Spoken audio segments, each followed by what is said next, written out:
जय भोलेनाथ। भोलेनाथ की कृपा सदा आप और आपके परिवारजनों पर बनी रहे। आज से आप हमारे इस चैनल पर हर दिन सुबह को 5:30 बजे से लेकर 6 बजे के बीच में फाल्गुन मास महात्म्य की कथाएं सुन सकते हैं, जिसके लिए आपने अगर हमारे चैनल को सब्सक्राइब नहीं किया हो तो सब्सक्राइब जरूर कर लीजिएगा, ताकि ये कथाएं आपको नियमित रूप से मिलती रहें। फाल्गुन महीने का हमारे हिंदू धर्म में खास महत्व है। इस महीने में होली, विजय एकादशी, फुलेरा दूज, महाशिवरात्रि और भी अन्य पर्व मनाए जाते हैं। फाल्गुन का महीना भगवान शिव को समर्पित होता है और इस महीने में भगवान श्री कृष्ण की पूजा करना भी विशेष फलदायी होता है। इस महीने में भगवान श्री कृष्ण के 3 रूपों यानी कि बाल कृष्ण, युवा कृष्ण और गुरु कृष्ण की पूजा की जाती है। साथ ही पौराणिक मान्यताओं के अनुसार चंद्र देवता का जन्म भी फाल्गुन महीने में ही हुआ था, इसलिए चंद्रदेव की पूजा भी इस महीने में की जाती है। इस मास में दान, पुण्य और तर्पण करना बहुत लाभकारी होता है। गरीब और जरूरतमंद लोगों को अपनी योग्यता और अपनी सामर्थ्य के अनुसार शुद्ध घी, सरसों का तेल, अनाज, वस्त्र, नमक, हल्दी आदि का दान करना बहुत ही शुभ फलदायी होता है। इससे पुण्य की प्राप्ति होती है और पितरों को भी तृप्ति मिलती है। फाल्गुन के महीने में विशेष रूप से शिव महापुराण की कथाएं भी सुनी जाती हैं। यदि आप शिव महापुराण कथा संपूर्ण सुनना चाहते हैं तो हमारे से पहले ही आपको ये कथाएं भी सुनाना प्रारंभ कर सकूं। आज फाल्गुन मास महात्म्य के पहले अध्याय का रसपान कराने से पहले आपको सुनाते हैं भगवान शिव की एक बहुत ही सुंदर और पौराणिक कथा। पौराणिक कथा के अनुसार एक बार एक नगर में भगवान शिव का एक बहुत ही विशाल मंदिर था, जहाँ पर बहुत दूर दूर से हर वर्ष बहुत सारे भक्तजन मंदिर में भगवान भोलेनाथ के दर्शन करने के लिए आते रहते थे। सावन का महीना चल रहा था और दूर दूर से कांवड़िए कांवड़ लेकर और जल लेकर भगवान शिव का जलाभिषेक करने के लिए उस मंदिर में आए हुए थे। पूरा मंदिर भक्तों की भीड़ से भरा हुआ था। अचानक मौसम खराब हुआ, आसमान में बिजलियां चमकने लगी और इसी बीच चमकते आसमान से सोने का एक थाल उतरा। उस सोने के थाल से एक भविष्यवाणी हुई, जो भगवान शंकर का सच्चा भक्त और प्रेमी होगा उसी को यह थाल मिलेगा। भविष्यवाणी होते ही मंदिर में उपस्थित सभी लोगों में एक होड़ सी मच गई उस थाल को छूने की। इस तरह एक से बढ़कर एक दानी महात्मा और भक्त वहां पर पधारे। देखते ही देखते उस मंदिर में लोगों की भीड़ इकट्ठी हो गई। जो लोग उस मंदिर की देखभाल करते थे उन्हें तो पूरा यकीन था कि ये थाल हमें ही मिलेगा, इसलिए वे सबसे आगे जाकर खड़े हो गए। सबसे पहले भीड़ में से एक पंडित जी आए और बोले, देखिए, मैं प्रतिदिन महादेव का अभिषेक करता हूँ, इसलिए मैं ही भोलेनाथ का सबसे सच्चा भक्त हूँ, इसलिए ये थाल तो मुझे ही मिलना चाहिए। ऐसा कहकर पंडित जी ने थाल उठाया और जैसे ही पंडित जी ने उस थाल को छुआ, वह सोने का थाल पीतल का हो गया। यह देखकर पंडित जी बड़े शर्मिंदा हुए। उन्होंने थाल को उसी स्थान पर रख दिया और वहां से निकल गए। इस तरह मंदिर में उपस्थित लोगों में एक होड़ सी मच गई, ये साबित करने के लिए कि देखें कौन भगवान भोलेनाथ का सबसे सच्चा भक्त है। सभी बारी बारी से आते उस थाल को छूते, लेकिन वह थाल सोने का नहीं बन पाया और सब लोग एक एक करके शर्मिंदा होकर वहां से जाने लगे। पहले पंडितों और उसके बाद मंदिर में आए हुए बाकी लोगों के द्वारा उस थाल को छूने के बाद जब कोई भी साबित नहीं कर पाया कि वे भोलेनाथ के सच्चे भक्त हैं, तब सब लोग वहां से चले गए। और उसके बाद उस नगर के राजा को जब ये बात पता चली, तब वो खुद को भोलेनाथ का सच्चा भक्त बताता हुआ उस मंदिर में आया। आते ही उसने कहा, मैंने महादेव के मंदिर में बहुत ज्यादा दान दक्षिणा दिया है, इसलिए ये थाल तो मुझे ही मिलना चाहिए। ऐसा कहकर वह राजा सबसे आगे आया और उसने थाल उठाया। जैसे ही राजा ने थाल को हाथ लगाया, वह थाल तांबे का हो गया। यह देखकर राजा भी लज्जित हुआ और उसने थाल को उसकी जगह पर रख दिया और वापस चला गया। इसके बाद तो एक से बढ़कर एक दानी, महात्मा और भक्त वहां आए।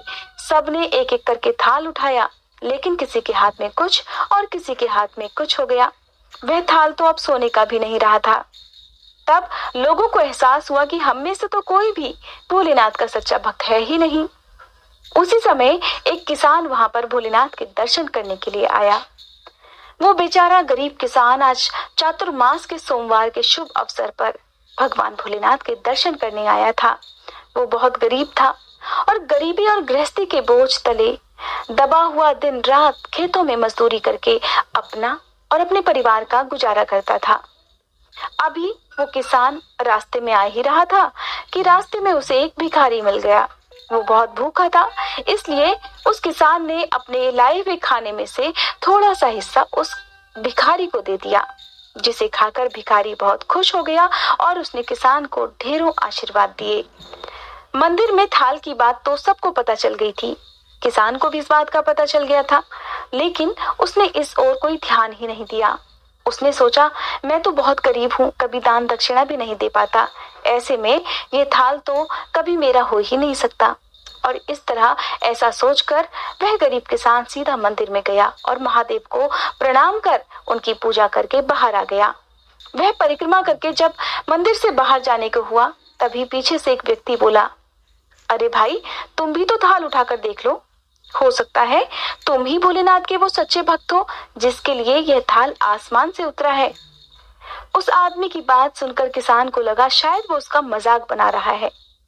किसान ने हंसते हुए कहा, भाई, मैं तो कभी कोई पूजा पाठ भी नहीं करता, महीने में एक आध बार मंदिर आ पाता हूँ, मैं कैसा सच्चा भक्त हो सकता हूँ। तब वो अजनबी व्यक्ति बोला, भाई, हम तो देख ही चुके हैं, हमारी भक्ति तो दो कौड़ी की भी नहीं है। हम सब ने हाथ लगाकर देख लिया है, अब चाहो तो तुम भी आजमा कर देख लो। सोने का थाल मिले या ना मिले, लेकिन ये तो पता चल जाएगा कि तुम्हारी भक्ति में सच्चाई कितनी है। इस प्रकार मंदिर में बाकी बचे लोगों ने उस किसान से भी आग्रह किया और आखिरकार उस भोले भाले किसान ने जाकर वो थाल उठा ही लिया। और जैसे ही गरीब किसान ने उस थाल को हाथ लगाया, लोग हैरान रह गए ये देखकर कि वह पीतल और कांसे का जो थाल था वो अब सोने के थाल सा जगमगाने लगा था। ये सब देखकर वहां इकट्ठा हुए लोगों में खुशियों की लहर दौड़ गई। सभी लोग उस गरीब किसान के जयकारी लगाने लगे और पूछने लगे, अरे भाई, तुम ही तो वो सच्चे भक्त हो, अब हमें भी बता दो कि तुम आखिरकार ऐसी भक्ति कैसे कर लेते हो जिससे भोलेनाथ तुमसे इतना प्रसन्न रहते हैं। उधर इतना बड़ा चमत्कार देखकर वो गरीब किसान हैरान था।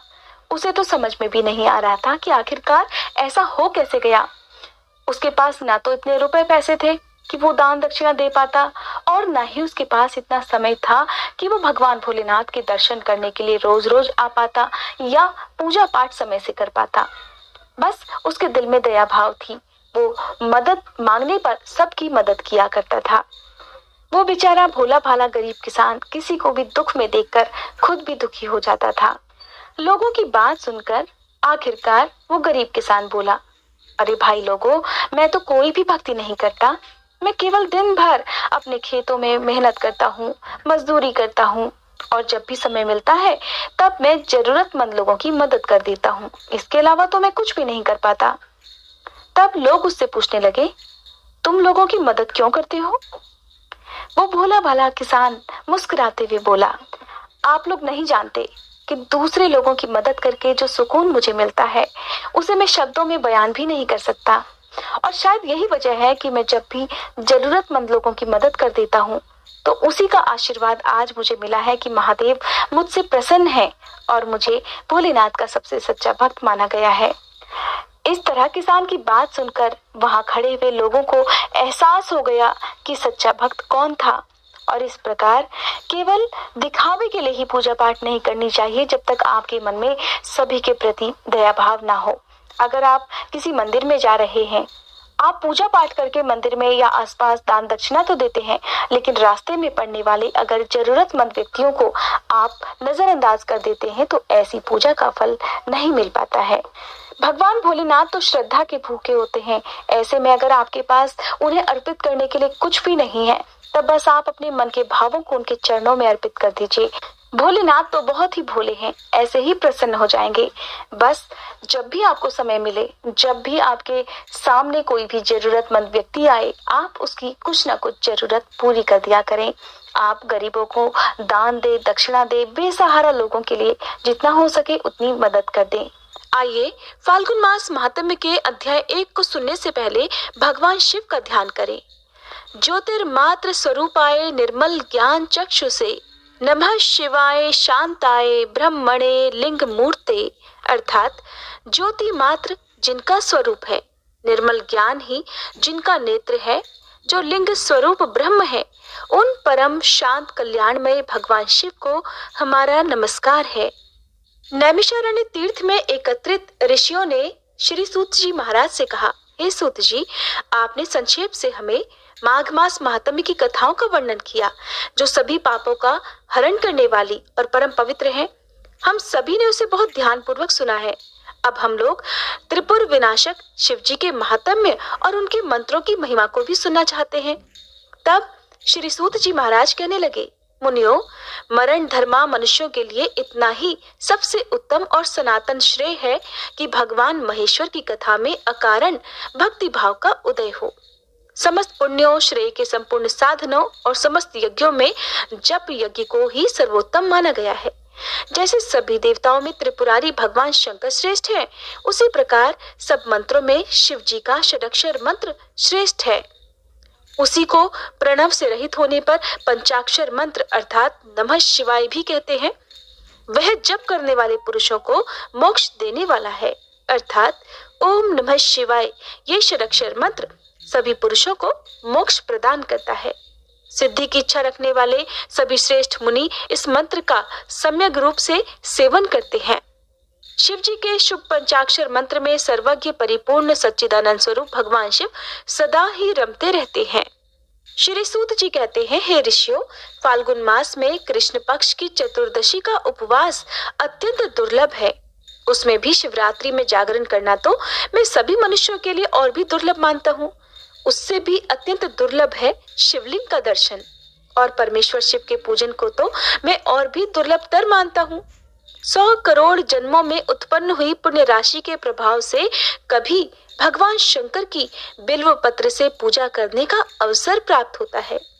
10,000 वर्षों तक जिसने गंगा जी के जल में स्नान किया है, उसको जो फल मिलता है वही फल मनुष्य एक बार बिल्व पत्र से भगवान शंकर की पूजा करके अनायास ही प्राप्त कर लेता है। प्रत्येक युग में जो जो पुण्य इस संसार में लुप्त हुए हैं, वे सभी फाल्गुन कृष्ण चतुर्दशी अर्थात शिवरात्रि में पूर्णतः विद्यमान रहते हैं। लोक में ब्रह्मा आदि देवता और वशिष्ठ आदि मुनि इस फाल्गुन कृष्ण चतुर्दशी की भूरी भूरी प्रशंसा करते हैं। इस शिवरात्रि को अगर किसी ने उपवास किया तो उसे 100 यज्ञों से अधिक पुण्य मिलता है। जिसने एक बिल्व पत्र अर्थात बेल पत्र से शिवलिंग का पूजन किया है, उसके पुण्य की समता तीनों लोकों में भला कौन कर सकता है। इस विषय में एक परम सुंदर पुण्य कथा कही जाती है। हे ऋषियों, इक्ष्वाकु वंश में मित्रसह नाम से प्रसिद्ध एक परम धर्मात्मा राजा हुए हैं।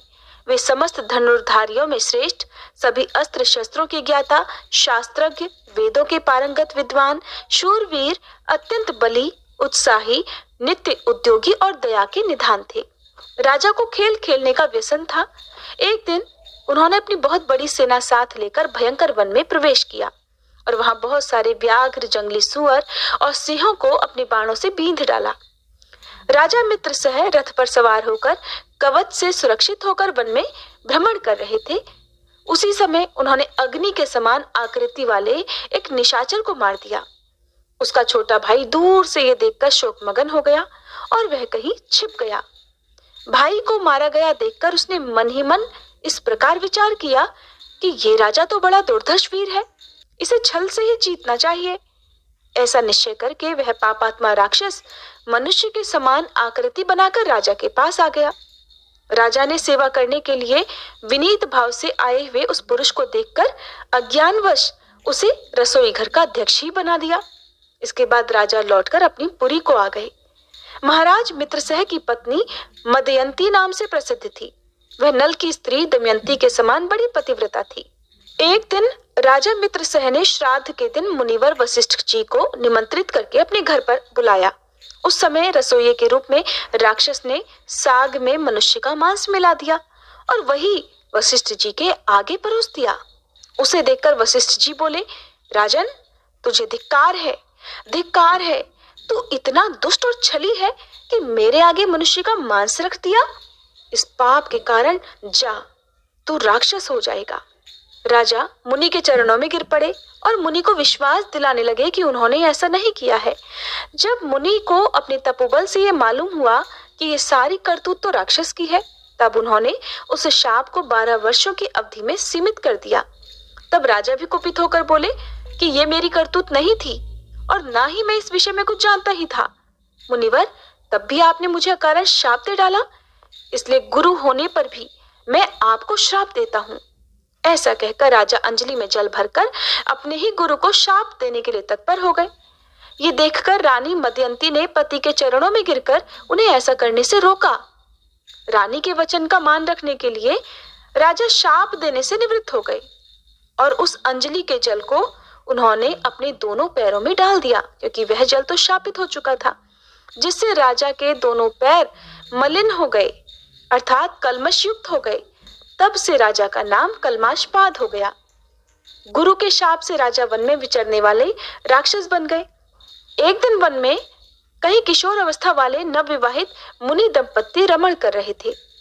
उस समय उस नरभक्षी राक्षस ने तरुण मुनि कुमार को खाने के लिए पकड़ लिया, ठीक वैसे ही जैसे मृग के नन्हे से शिशु को कोई व्याघ्र पकड़ लेता है। राक्षस के वश में पड़े हुए अपने पति को देखकर उसकी प्यारी पत्नी करुणापूर्वक बोली, हे सूर्यवंश यशोधर महाराज, आप ऐसा पाप मत कीजिए। आप राक्षस नहीं, अयोध्या के सम्राट हैं, राजा मदयंती के पति हैं। प्रभु, ये मेरे स्वामी तो मुझे प्राणों से भी अधिक प्रिय हैं, इन्हें मत मारिए। शरण में आए हुए दीन दुखी मनुष्यों को आप ही सहारा देने वाले हैं। इन महात्मा पति के बिना मेरा यह शरीर मेरे लिए महान भार है। इस मलिन पापमय 5 भौतिक शरीर से क्या सुख होगा। ये मुनि कुमार देखने को बालक हैं, किंतु वेदों के विद्वान, शांत, तपस्वी और अनेक शास्त्रों के ज्ञाता हैं। इन्हें प्राणदान देकर आपको संपूर्ण जगत के रक्षा करने का पुण्य प्राप्त होगा। महाराज, मैं एक ब्राह्मण की पत्नी हूँ, अभी बालिका हूँ, मुझ पर कृपा कीजिए। आप जैसे साधु पुरुष अनाथों, दीनों और पीड़ितों पर कृपा करने वाले होते हैं। इस प्रकार प्रार्थना करने पर भी उस निर्दयी नरभक्षी राक्षस ने उस ब्राह्मण कुमार की गर्दन मरोड़ डाली और उसे मारकर खा गया। तब वह पतिव्रता ब्रह्माणी अत्यंत शोक से ग्रस्त होकर विलाप करने लगी। उसने पति की हड्डियों को एकत्रित करके भयंकर चिता प्रज्वलित की और पति का अनुसरण करने के लिए अग्नि में प्रवेश करते समय राक्षस रूपधारी राजा को इस प्रकार शाप दिया, अरे ओ पापात्मन, तूने मेरे पति को खा लिया है, इसलिए तू भी जब स्त्री से समागम करेगा उसी समय तेरी मृत्यु हो जाएगी। ऐसा कहकर वह पतिव्रता पत्नी चिता की आग में प्रवेश कर गई। गुरु के शाप का उपभोग करके राजा पुनः अपने स्वरूप को प्राप्त हुए और प्रसन्नता पूर्वक घर को चले गए। उन्हें एक के बदले दूसरा शाप मिल गया था। रानी मदयंती उस पतिव्रता ब्रह्माणी के शाप को जानती थी, इसलिए वैधव्य से डरकर उन्होंने रति की इच्छा वाले पति को अपने पास ही आने से मना कर दिया। राजा मित्र सह राज्य के सुख भोग से विरक्त हो गए और संपूर्ण लक्ष्मी का त्याग करके फिर से वन में चले गए। राज्य छोड़कर संपूर्ण पृथ्वी पर विचरते हुए राजा ने अपने पीछे पीछे आती हुई एक भयंकर रूप वाली पिशाचिनी को देखा। वह ब्रह्म हत्या थी। श्रेष्ठ मुनियों के उपदेश से राजा ने उस ब्रह्म हत्या को पहचान लिया।